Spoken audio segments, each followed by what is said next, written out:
रोखठोक वार्तांकन, रोखठोक बातमी। तुळजाभवानी देवीच्या शारदीय नवरात्रोत्सवात दरवर्षीप्रमाणे यंदाही भाविकांची मोठी गर्दी होण्याची शक्यता आहे। या पार्श्वभूमीवरती सुरळीतपणे नियंत्रित करण्यासाठी यंदा पोलिसांनी कृत्रिम बुद्धिमत्ता AI प्रणालीचा वापर घेतला आहे। दर्शन व्यवस्था अधिक सुटसुटीत व्हावी यासाठी 6 AI कॅमेरे मंदिर परिसरात बसवण्यात आले।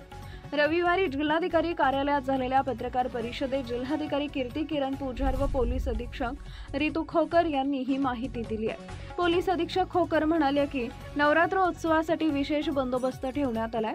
2 पोलीस अधीक्षक, 12 उपअधीक्षक, 100 पोलीस उपनिरीक्षक व सहाय्यक निरीक्षक तसेच 2500 पोलिसांचा ताफा 3 सत्रात कार्यरत असणार आहे। गर्दीचं नियंत्रण, भाविकांची मोजणी करण्यासाठी 6 ठिकाणी AI कॅमेरे बसवले असून यामुळे कोणत्या भागात गर्दी वाढली आहे त्वरित लक्षात येणार आहे। तसेच एखादी व्यक्ती हरवल्यास तिचा फोटो या प्रणालीमध्ये टाकल्यास ती व्यक्ती शेवटची कुठे दिसली होती याचा मागोवा घेता येईल अशी माहिती त्यांनी दिली आहे। याशिवाय तुळजापूर शहरात वाहतूक व गर्दी नियंत्रणासाठी तब्बल 600 CCTV कॅमेरे बसवले।